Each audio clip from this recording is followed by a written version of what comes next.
Hi everyone, I'm Taney Roniger, and today I'm going to be talking about two exhibitions of mine. One current and the other recent. The one that's still up is at Gallery Sonja Roesch in Houston, Texas. And that show is a two-person show. The other artist is Soledad Arias, who was an Argentinian conceptual artist. She was a dear friend of mine. She died in 2020, and this is the first time our work has been shown together. So it's really exciting for me. And the other show, the one that just came down, was at the Flatiron Project Space in New York, in Chelsea. Um, so what I'm going to do is I'm going to show some images from both shows, talk a little bit about the work, and then I'm going to stop sharing my screen and I'm going to talk a bit about the ideas that inform my work, this body of work, and and also I'm going to say a little bit about my process. Not because my process is in itself so interesting, but because I think it says something about art itself, about visual art, and especially why it matters now. All right, so let's jump in. I'm going to share my screen and we'll look at the images. Okay. So this is the New York show, and there I am, making a last minute tweak to the to the drawing.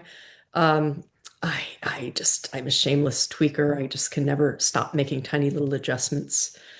Um, the drawing that I'm tweaking is called Double Eclipse. It's about 51 by 86. The drawing on the left is called Beacon. That one is 96 by 42. All the work that you're going to see is work on paper. Most are large scale drawings. There are a couple smaller pieces in both shows that are on panel. They're just paper mounted to wood panel. I don't know. Sometimes with the smaller ones, I like kind of a heavier object like look. They're made with pencil, regular graphite pencil. Um, I use all the pencils, everything from whatever the lightest one is, H or F, all the way through 9B, the darkest and richest graphite. Um, Again, I'll talk a little bit more about the process later. Mhm. Okay, so this is the one that you just saw. Now we're looking at it from the opposite wall. The project space is a small gallery. I only have five works in this show, but I love this space. It's run by the Visual and Critical Studies Department at the School of Visual Arts, where I teach. It's a beautiful gallery. It just has these high ceilings and beautiful wood floors, and it just feels good to be in there. Everybody loves it. Um, anyway, so that's double eclipse. And yes, a detail shot. You'll see that the surface of the paper has a bit of a texture to it. And that is actually not something that's so evident on the paper as you know when I first start, but it's something that emerges, that comes forward the more I work on it. The process is very physical. It's very hands-on. I'm rubbing these things and drawing on and erasing out of. Um, yeah, so once the surface gets sufficiently worked, this texture starts to emerge. The texture is really important to me. First of all, visually, it adds a little bit of visual event, um, especially large swaths of a single value. But it's also I want to evoke the sense of touch. I want the viewers to experience this kind of a simulated touch, um, as if they were actually, running their hand down the paper, which I hope they don't do. But it's a simulated experience of that. And there are the two works. That's just without me. Beacon alone.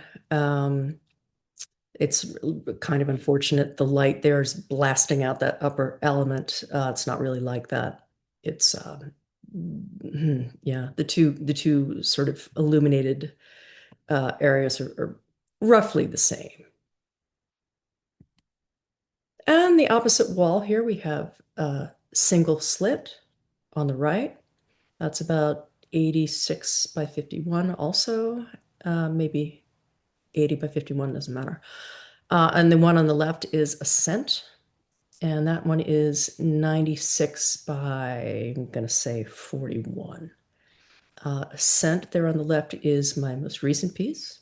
I'm actually quite fond of that one. Excited to do more like that. There it is by itself. You may be wondering how the pieces are hung. Well, it's magnetic tape, strips of magnetic tape that go all the way around the pieces in the back. I should really do a video on that whole process because it's quite complicated. This is our first time. My husband is my assistant. This is my first time using this method, and it actually we had a few scares, but it did end up working quite well. On the right there, you see a small diptych, and those are two panels there. That one is called Broken Horizon. Broken Horizon is actually a quintiptych. Here you'll see all five. I arrived at the gallery intending to hang the whole thing, but there's no way that it would fit. I didn't want to crowd the work. I wanted it to be, everything to have a lot of space around it. So I had to improvise. And at the last minute, I just threw the side panels together and it worked. You know, there we go. So we're now transitioning to the Houston Gallery, Gallery Sonja Roesch. It's a much bigger space, as you can see. Beautiful, beautiful space. It was actually designed specifically for showing work. You'll see, some really nice windows that cast that sort of enact some incredible drama on the floor and on the walls. You'll see that.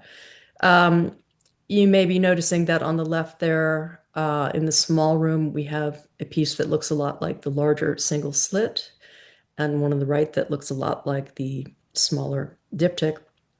I like to start with small pieces. I consider them studies. For the larger ones, my friends say, don't say that. They're really pieces, in their own right.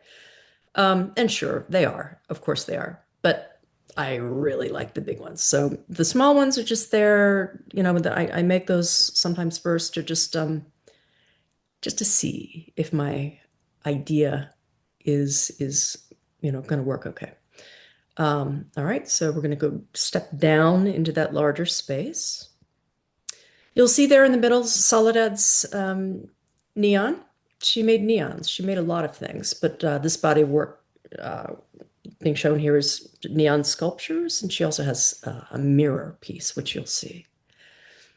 Beautiful pieces. On the left, you may be thinking, okay, well, there's another double eclipse. It's a different piece, actually. This double eclipse is a series. There are 3 pieces in this series, and they're meant to evoke different times of day and different atmospheric conditions. Like that one on the left there, I was thinking about early morning, kind of a foggy, hazy morning. And this one here that's not in the show is night. Yeah, night falling. The piece you saw on the right, far right of the gallery a few minutes ago, this is from a series called the Mirmaki series. I did a whole body of work inspired by a church in Finland, piece of very celebrated piece of modern architecture. I think I'm going to do a whole separate video on that church and my attraction to it. So for now, I'll just say that these were based on that beautiful, beautiful space. Okay, so moving to the other side, on the left there, the far end of the gallery, we have Miramaki number 5, which you'll see in a better shot in a second. And then after that, going clockwise, we have Miramaki number 2, I think. And then another neon, "You are here," this one says. And on the right is double slit. There was Miramaki number 2. You'll see some recurring motifs, of course. I'm going to talk about that in a second. And the third neon, third and final neon there on the right, Lullaby. Okay, now there you get the drama of the light. That is again, this happened every afternoon. It was so nice. Miramaki number 5, and I think I have another shot of that. Yes. Okay, so this is what it actually looks like. For some reason, I was not able to get the contrast right with the exhibition photos. This is more like what it looks like. This piece I should forgot to be telling the sizes. This one is 96, but you saw 96 by, it's about 51. Okay, here I am speaking with Tina Tan she was a conservator actually from the Museum of Fine Arts there in Houston. Came to look at the show. I love this photograph. Look at that light. It's like the hand of God coming down. And then there we have again the smaller foyer space or vestibule, I should say. It's more like you walk into. Here you can really get a sense of the texture because we're looking at a smaller piece up close. On the left there is palimpsest, and on the right is Soledad's mirror piece, which says, inscribed on the surface, it says, I see myself looking at you. Here's a great pano shot my husband took of the whole space. The yellow of the neon is just an artifact. I don't know how that happened. It's all the neons are white light.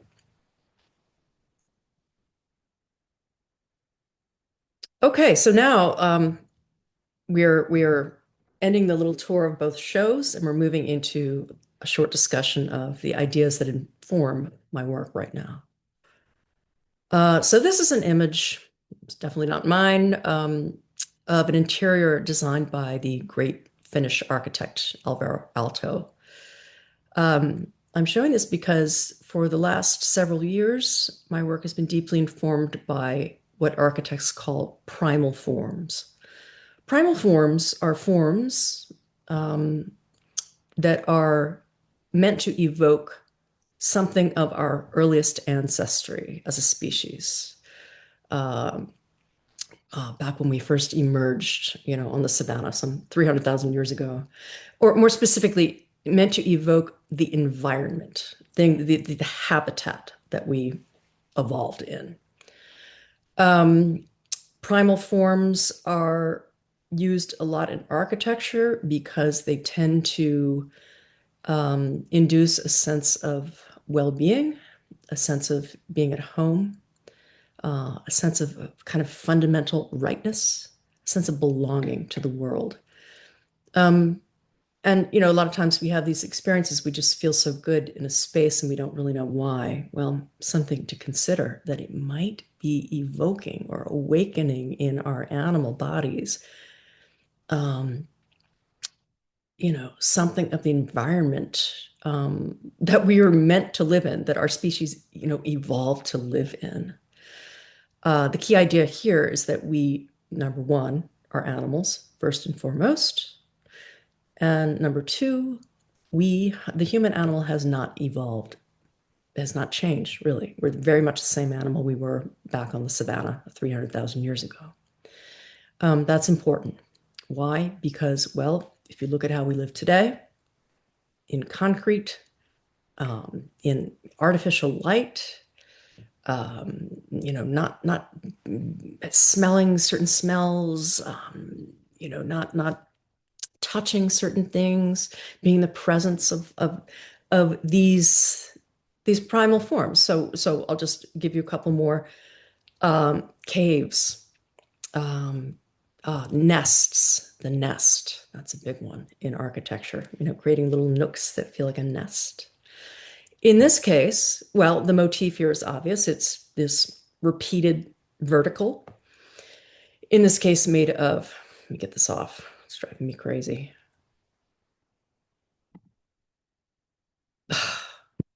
Okay, forget it. Made of wood. Wood, we tend to feel warm in the presence of wood. Um, and these verticals form kind of a rhythm that's pleasing to the body, and thus to the mind, the body mind. I don't even like to separate them. Well, why? Because, no. Okay, there we go.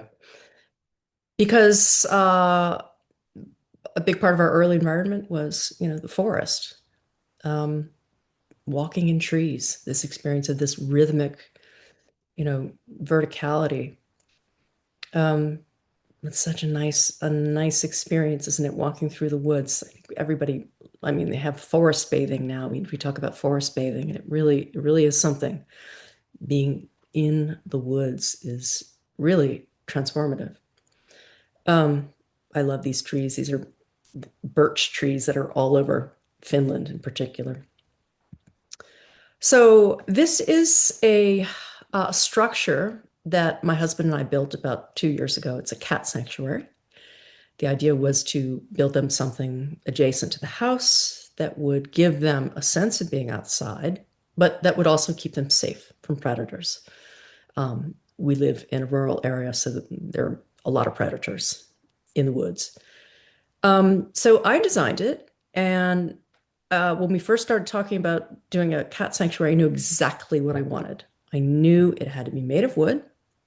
I knew it had to involve lots of verticals, lots of horizontals, kind of a crisscrossing network of them through which you would see, you know, nature, the outside world.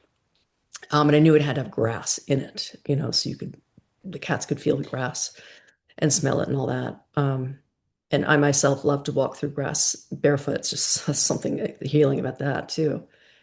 Um, so the point here is that after we built the structure, I found that I could not stop longing to be in it.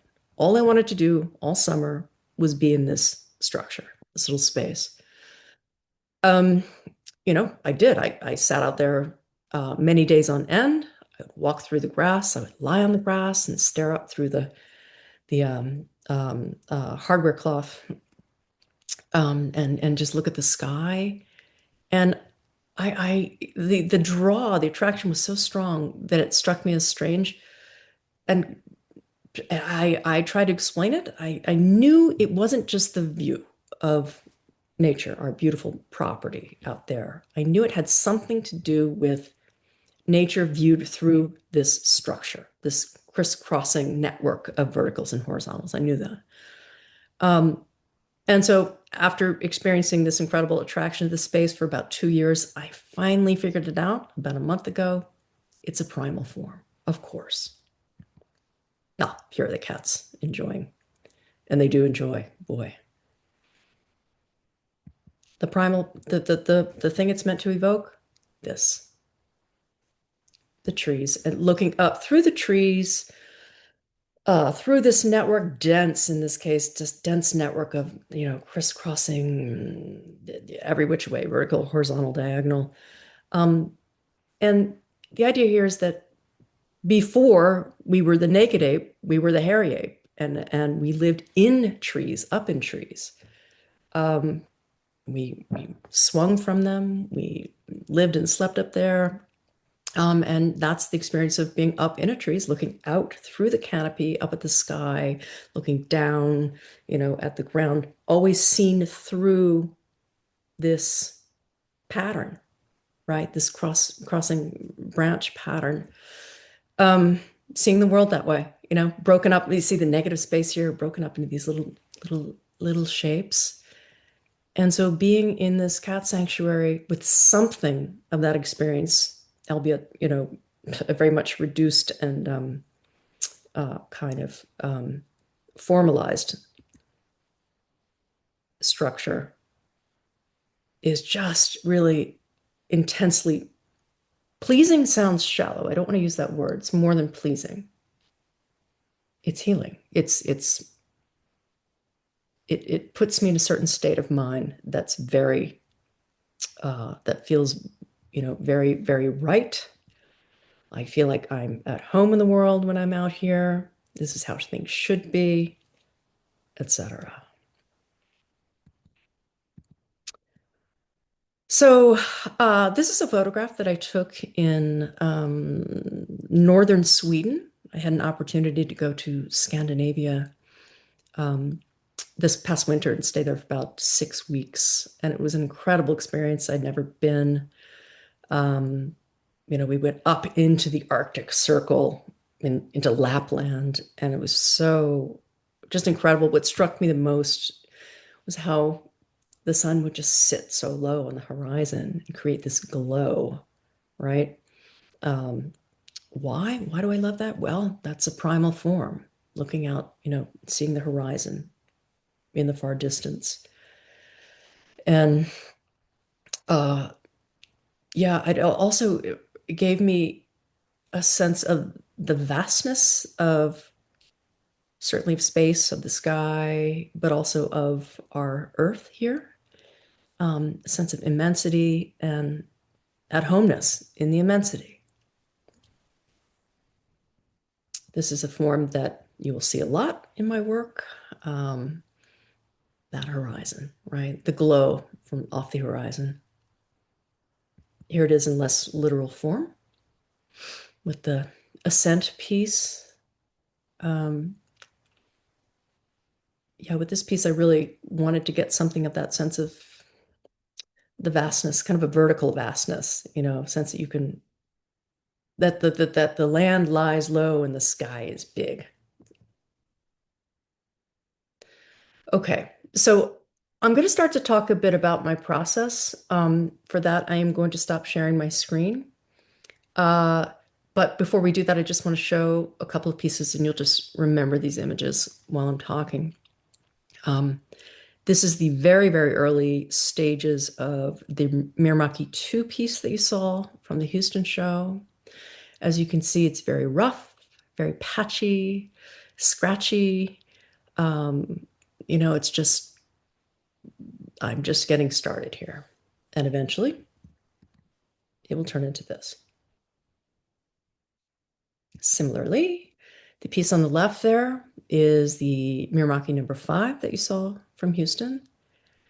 And in this case, the piece really was transformed over the course of my working on it. You can see that the rectangles here are closed, top, bottom are hard, and that just didn't work. I just couldn't get it to work. So eventually I had to make them soft. So that kind of thing can happen. Um, so now I'm going to stop sharing. I'm going to come back.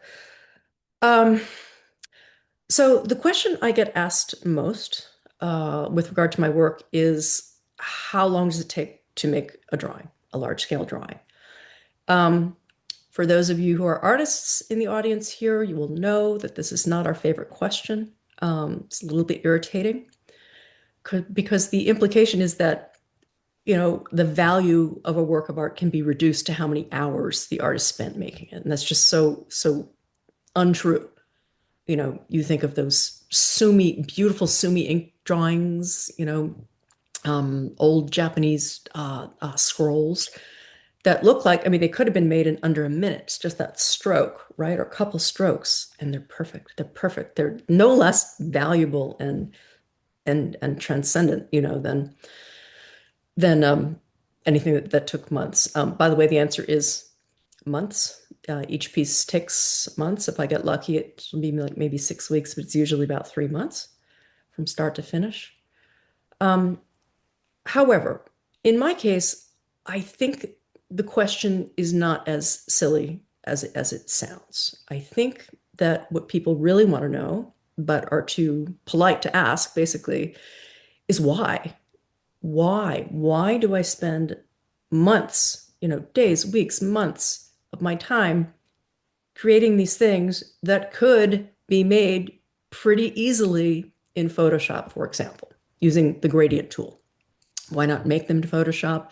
The compositions are so simple, right? And then print them out large scale, stick them on the wall. What's different about that? And I've had students ask me that, why don't you just do that? And I always say, well, it wouldn't be the same. And so I hope in what follows, I can answer something of the question of why it's different, why I need to do it the way that I do it. So I start with sketches. People always ask me, do you have to have an idea of what you're going to do, or do you just go in there and draw? Well, I have to have a pretty good idea of the composition. The reason is that I work around the light areas. If too much pigment gets on an area that eventually has to be light, well, there's no way to get that out. So I've got to kind of know where the lightest areas are going to be.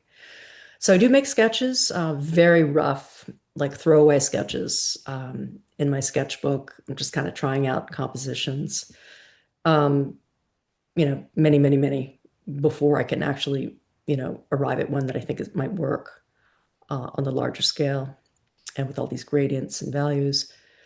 There's never any guarantee. I can start a piece and, it looked pretty good in a small sketch, but, blown up to 96 inches, it just doesn't work.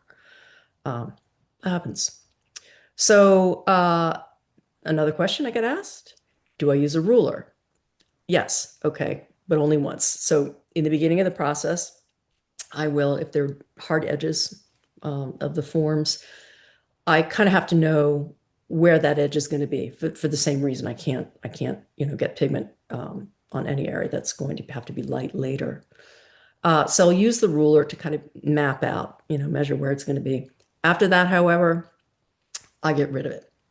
When I'm dealing with an edge that has to be somewhat hard, I use a sheet of Mylar, which is a little translucent sheet of plastic, and I put it down.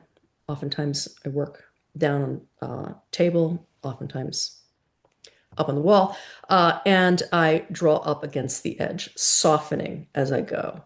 The edges have to be soft. They can't be hard. Why? Because if it's a hard drawn edge, it looks like it's an edge or a line drawn on the paper. That's not what I want. What I want is for these things to feel like they are emerging from the paper, right? So students, FYI, if you don't want a hard edge, but you have to have an edge, what you do is you take something with a hard edge there and you draw not in the direction of the edge, because that's just going to create a bunch of lines and hardness. You draw up into that edge, right? Like this, right? Layer after layer after layer. And it gets kind of fuzzy.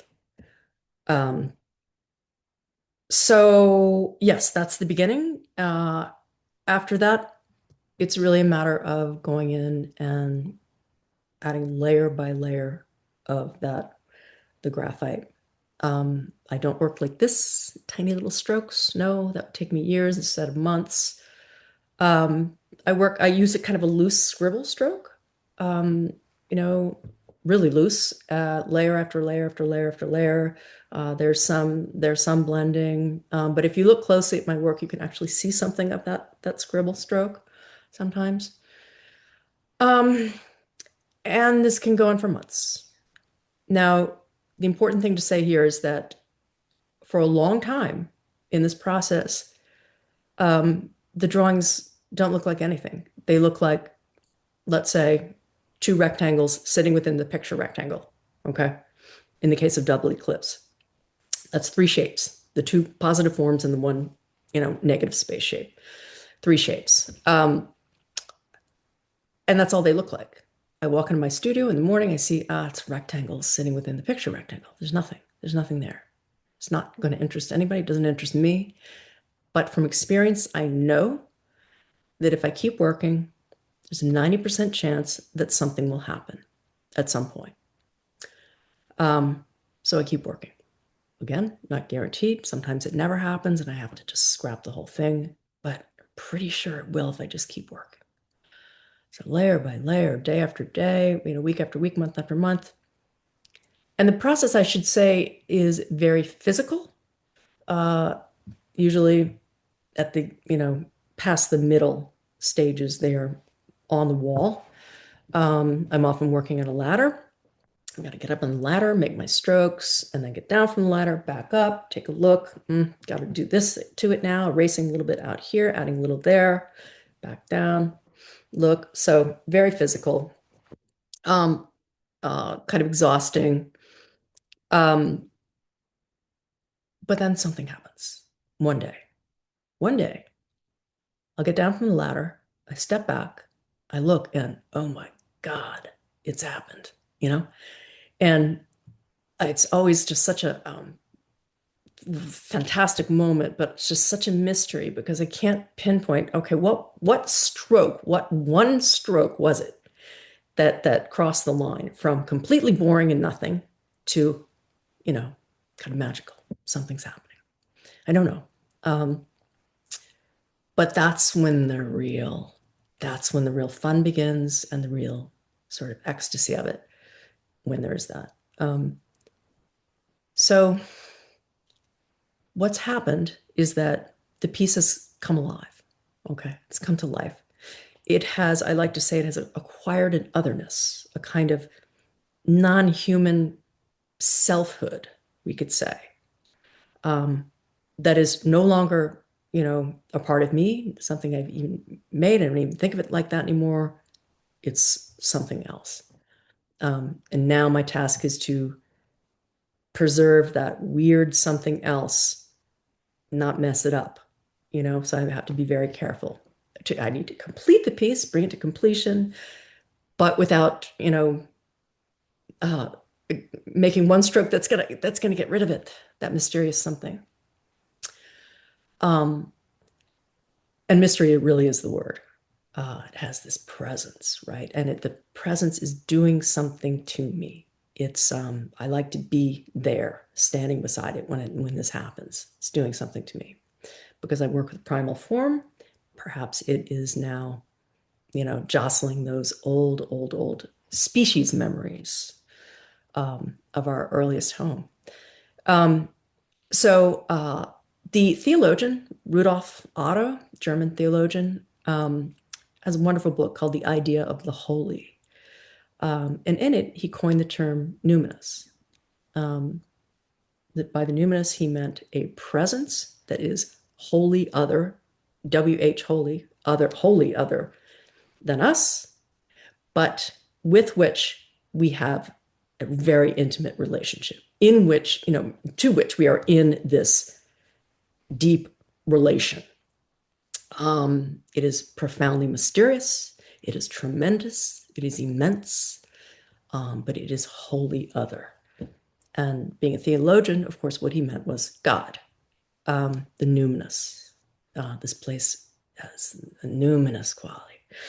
Churches, cathedrals. Uh, so I'm not a religious person. So for me, it's not God, but I use the word. I love the word numinous. Use it all the time because that's what it feels like to me. It's now a presence that is wholly other than me, but I'm in intimate relation with this thing that is so present and palpably present, right?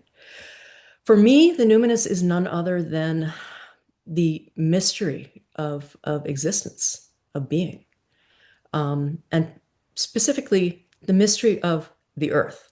Why the earth is this living thing, why it just does what it does, and I get to be part of that, and it gave rise to me, and the mystery there, the ultimate unknowability of the why, and even really, a lot of the how. Um, so that's what it is to me. It's the mystery of the non-human world, which is, yes, I'm a part of it. I participate in it, but it is vastly, vastly exceeds me, not just in scale, but indeed in time. So that's the numinous. I think at this point I should mention my philosophical orientation. I am a big fan of an emerging school of thought in philosophy known as the new materialism. That's kind of the broad rubric, but specifically within that or underneath that, I subscribe to something called vital or vibrant materialism. The key scholar there is Jane Bennett, who wrote a wonderful book, Vibrant Matter. And when I read that, it really changed the way that I think about the world, myself, other matter specifically. So the new materialism has to be distinguished from the old materialism, which was the mechanistic materialism, that emerged in the 17th century, that crucially assumed a dead universe. Okay, the cosmos is dead. It's made of brute matter. We're the only things that are alive. And furthermore, that there is a hard distinction between animate and inanimate. That was the old materialism. New materialism seeks to challenge that. Okay. First of all, it assumes a living universe. The cosmos is alive in some fundamental way, not in the way that we are. Every, entity is different. But it is alive, and there can be no hard line drawn between animate and inanimate. I mean, where do you draw it? I mean, are trees animate? Are rocks animate? Are mountains animate? Many people would say no. I'll also throw in here, because I can't help myself, it's such a good book. The British nature writer Robert Macfarlane has a new book called Is a River Alive? So he's asking that question. For him, his provocation is that he's saying, I'm going to suppose that it is. A river is alive. It's a living entity. So that throughout the book, he refers to rivers who do this, rivers who wind their way through that, instead of rivers that. So the rivers, he's treating them as living beings. It's a provocative move. It's a radical move. But a lot of it's catching on. This idea of an animate material world. A lot of countries these days are rewriting their constitutions to include laws of nature that make it illegal to contaminate lakes, rivers, forests. These entities have a right to exist and a right to thrive.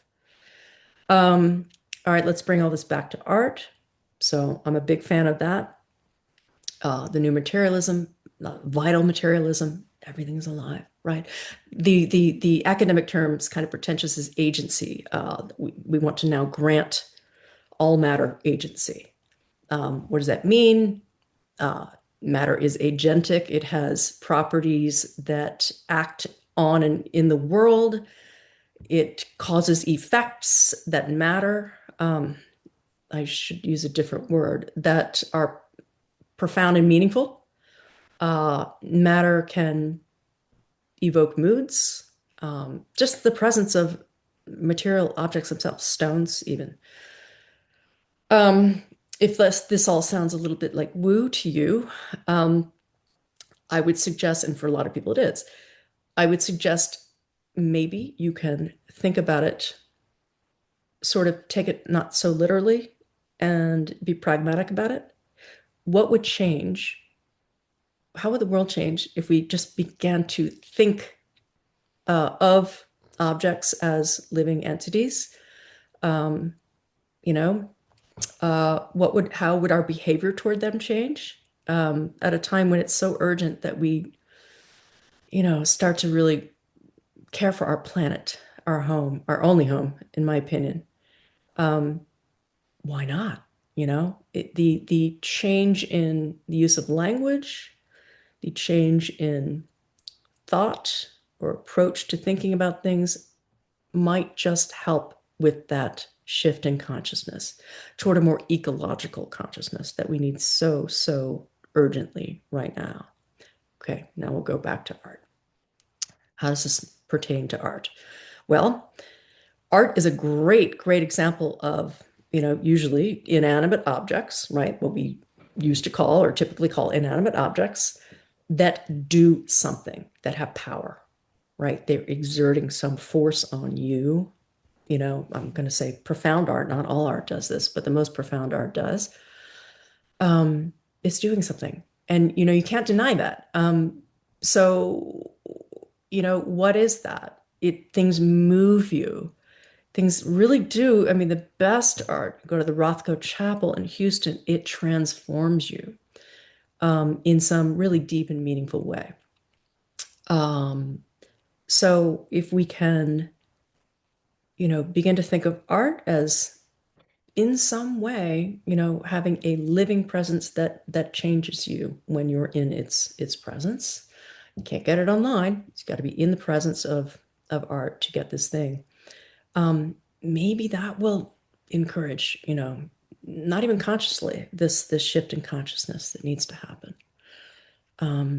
So that's how I've begun to think about my pieces. They become at that point when I step back and I say, oh my God, it's happened. It's alive now.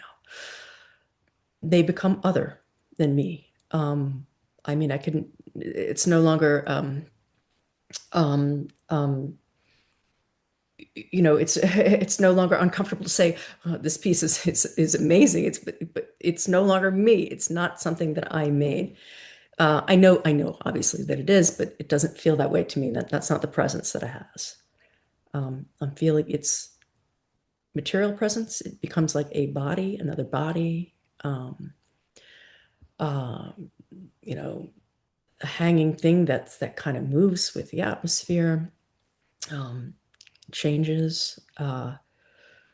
So yeah, that's how I relate to them. And any kind of art that really moves me, I'm thinking of it as a living body.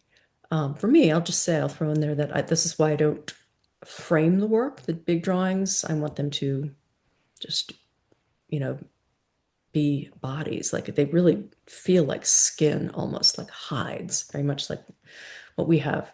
Of course, yes, they are radically other, wholly other, Otto's term, but there is also a weird kinship with them.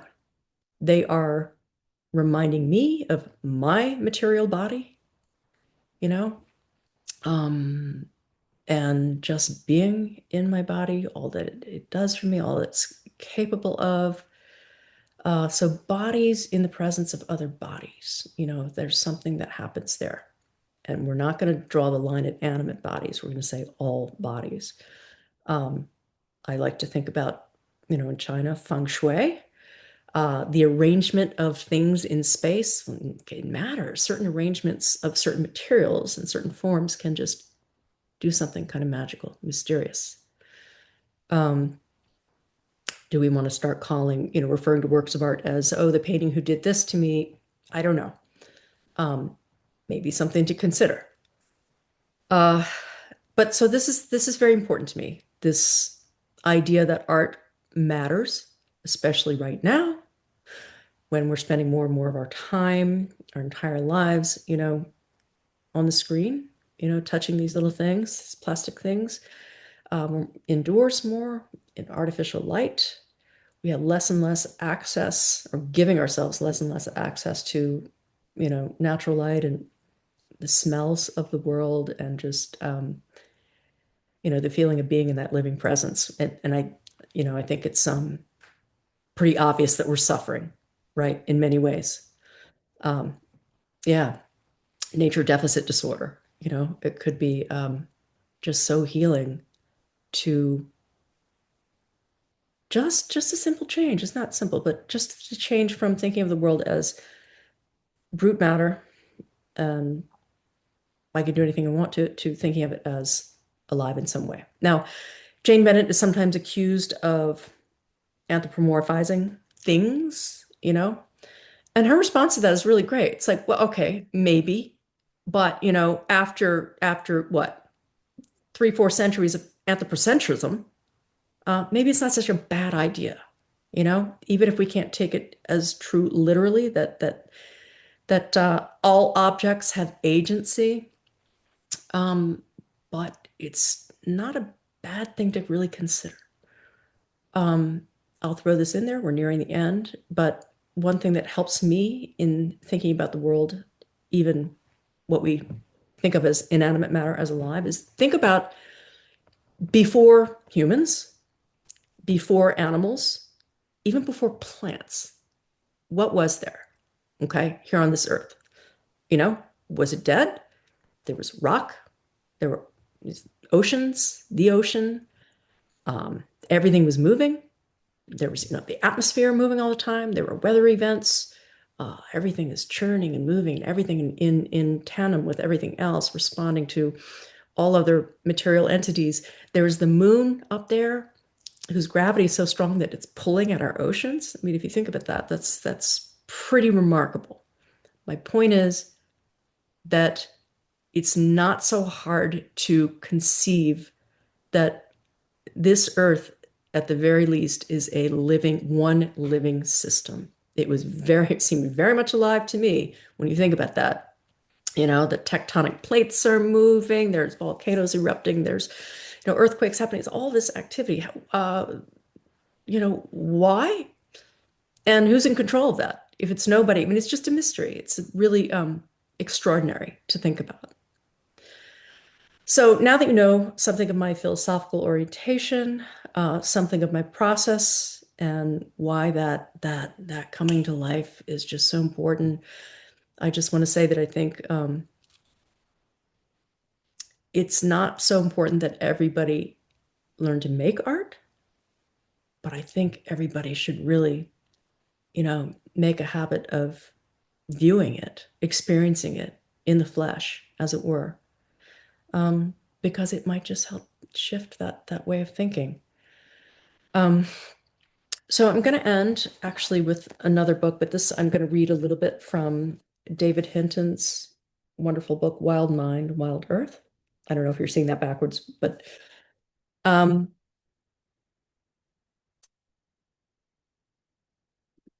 I'm going to start with this first sentence of the book. Before intention and choice, before ideas and understanding and everything we think we know about ourselves, we love this world around us. When I first read that, I just found it really moving. And he goes on to ask rhetorically, probably exactly what you're thinking is really not everybody. I mean, look what we're doing to it. He goes on to ask those questions, and then he moves into this. How else could we feel exhilarating awe when a majestic orca whale leaps joyfully? Yes, forget anthropomorphism, because they are so like us, so kindred, leaps joyfully out of the water, twisting spectacularly as it crashes back down, playing or celebrating or defiantly shouting, I am here, it's me, to the world, to rivals, to family. And how else could we feel delight at orcas birthing, underwater midwifery, and nursing their young? Or how could we feel grief that southern resident orcas of the northwest coast are slowly starving to death? Anger and guilt that it's because of us. The noise of industrial ship traffic disrupting the echolocation they need to locate prey. Polluted seawater, Chinook salmon, their traditional prey decimated by dammed rivers and overfishing and environmental toxins. We feel despair that because so much of the stress, the stress that we cause, those orcas rarely give birth anymore. That the first baby in years died soon after birth, and the mother carried it on her nose for 17 days above water, hoping it would breathe, hoping it would somehow come back to life. Others sometimes took over the task of other mothers to let the mother rest, but eventually mother and child both vanished. Heartbreaking, devastating. Um, I would say that even the most hardened, um, you know, uh, anti-nature person, would be moved by that and feel that grief. You know, um, we love this world, and we need to really start acting like it. And I think art, viewing art is a really profound way of helping that happen. Okay, thanks to everybody who made it to the end here. Even if you didn't, thank you too. And yep, I'll sign off now.